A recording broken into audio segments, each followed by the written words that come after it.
कर्ज इंसान को या तो दबा देता है या शैतान बना देता है। 29 अक्टूबर की रात उत्तर प्रदेश के बांदा जिले में एक ऐसा खौफनाक सच सामने आया जिसे सुनकर रूह कांप जाए। जिस इंसान ने अपने ही भतीजे को कंधे पर खिलाया, उसे दुनिया दिखाई, उसी ने अपनी शातिर साजिश से चाचा को मौत के घाट उतार दिया। और वजह महज पैसे और लालच। लेकिन हर जुर्म के पीछे एक गहरी चाल होती है, और जब पुलिस ने इस गुत्थी को सुलझाया तो जो राज सामने आया वो किसी सस्पेंस फिल्म से कम नहीं था। शिवगांव, बिसंडा थाना क्षेत्र। यहां 29 अक्टूबर की सुबह सड़क किनारे खाई में एक अधेड़ उम्र के व्यक्ति का शव मिला। लाश को देखकर ऐसा लग रहा था जैसे किसी ने बेरहमी से हत्या की हो। उसके गले पर रस्सी के गहरे निशान थे, कपड़े अस्त व्यस्त थे और चेहरे पर खौफ साफ झलक रहा था, जैसे मरने से पहले उसने बहुत कुछ सहा हो। गांव में यह खबर आग की तरह फैली। हर कोई यह जानने को बेचैन था कि आखिर यह शव किसका है और इसे इतनी बेरहमी से क्यों मारा गया। पुलिस को भी यह मामला आम हत्या से अलग लग रहा था। पोस्टमार्टम रिपोर्ट में आया कि मौत दम घुटने से हुई थी, यानी हत्या किसी न किसी योजना के तहत की गई थी। पुलिस ने जब गहराई से जांच शुरू की तो सामने आया कि मृतक का नाम बुद्ध विलास पांडेय था। वो लखनऊ में रहते थे, लेकिन बांदा जिले में उनकी पुश्तैनी जमीन थी। आखिरी बार उन्हें उनके भतीजे आदेश पांडेय के साथ देखा गया था और यहीं से पुलिस को पहला सुराग मिला। आदेश पांडेय, जो रिश्ते में मृतक का भतीजा था, पुलिस की रडार पर आ चुका था। जब पुलिस ने उसे हिरासत में लिया और सख्ती से पूछताछ की तो जो खुलासा हुआ उसने सभी को हिलाकर रख दिया।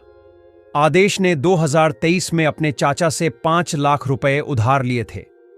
उसने इन पैसों से बुलडोजर खरीदी थी, लेकिन बिजनेस में घाटा हो गया।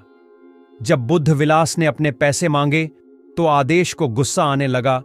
उसे लगा कि अगर चाचा बार बार पैसे मांगते रहे तो उसका समाज में नाम खराब हो जाएगा। पर मामला सिर्फ यहीं तक सीमित नहीं था। आदेश पहले ही चाचा की एक कीमती जमीन फर्जी दस्तावेजों के जरिए बेच चुका था। उसे डर था कि अगर चाचा को इसका पता चला तो घर में बहुत बड़ा बवाल खड़ा हो सकता है, उसे जेल भी हो सकती थी। यही डर अब उसकी कमजोरी बन चुका था। यहीं से उसके दिमाग में एक शैतानी ख्याल आया। उसने सोचा कि अगर चाचा ही नहीं रहेंगे तो ना पैसे मांगने वाला रहेगा और ना ही जमीन बेचने की सच्चाई सामने आएगी। आदेश पांडे ने अपने 2 साथियों किशन और विजय के साथ मिलकर अपने चाचा को रास्ते से हटाने का प्लान बनाया। पहले कदम में आदेश ने अपने चाचा को फोन किया और लखनऊ से बांदा बुलाया। उसने बहाने से कहा कि जमीन के कागजात पर दस्तखत करवाने हैं और उनके लिए एक शानदार डिनर प्लान किया है। दूसरे कदम में बुद्ध विलास को बांदा पहुंचने पर आदेश ने खुद गाड़ी में बिठाया। उसके साथ किशन और विजय भी थे। चारों एक एसयूवी में बैठकर शिवगांव की ओर बढ़े। तीसरे कदम में रात के अंधेरे में जब चारों सुनसान इलाके में पहुंचे तो आदेश ने गाड़ी रोक दी। बुद्ध विलास को कुछ अजीब लगा, लेकिन जब तक वह कुछ समझ पाते, किशन और विजय ने उन्हें पीछे से पकड़ लिया और आदेश ने रस्सी से उनका गला घोंटना शुरू कर दिया। बुद्ध विलास कुछ मिनटों तक तड़पते रहे, लेकिन 3 हट्टे कट्टे आदमी एक बुजुर्ग पर भारी पड़ गए। उनका दम घुट चुका था। शव को सड़क किनारे खाई में फेंककर तीनों वहां से फरार हो गए, यह सोचकर कि अब कोई उन्हें पकड़ नहीं पाएगा। हत्या के बाद आदेश को लगा कि उसने अपने सारे सबूत मिटा दिए हैं, लेकिन हत्यारे अक्सर एक गलती कर ही देते हैं। पुलिस ने तुरंत बुद्ध विलास की फोन ट्रैक किए। उसमें पता चला कि बुद्ध विलास का आखिरी कॉल आदेश पांडेय के नंबर पर आया था और उधर गांव के कुछ लोगों ने आदेश को बुद्ध विलास के साथ देखा था। उसके बाद आदेश पांडेय की बैंक डिटेल्स की छानबीन हुआ तो जांच में पता चला कि आदेश के बैंक अकाउंट में हाल ही में एक बड़ी रकम आई थी जो उसी जमीन की बिक्री से जुड़ी थी। जब पुलिस ने आदेश को हिरासत में लिया और कड़ाई से पूछताछ की तो उसने सब कुछ कबूल कर लिया।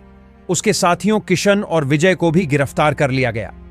पुलिस ने हत्या में इस्तेमाल की गई रस्सी, फर्जी दस्तावेज और हत्या के समय इस्तेमाल की गई एसयूवी भी बरामद कर ली। अब आदेश, किशन और विजय न्यायिक हिरासत में हैं। उन पर हत्या, धोखाधड़ी और षड्यंत्र के तहत मामला दर्ज किया गया है। जल्द ही उन पर अदालत में मुकदमा चलेगा और उन्हें सजा मिलेगी। लेकिन इस कहानी ने एक बड़ा सवाल खड़ा कर दिया। क्या पैसे के लिए रिश्तों का कत्ल करना इतना आसान हो गया है? अगर आपको यह सच्ची घटना चौंकाने वाली लगी तो वीडियो को लाइक और शेयर जरूर करें ताकि ऐसे अपराधों के बारे में लोग जागरूक हो सकें। अगर आपके आसपास भी कोई संदिग्ध गतिविधि हो रही है तो तुरंत पुलिस को सूचित करें, क्योंकि कभी-कभी हमारी सतर्कता किसी की जान बचा सकती है।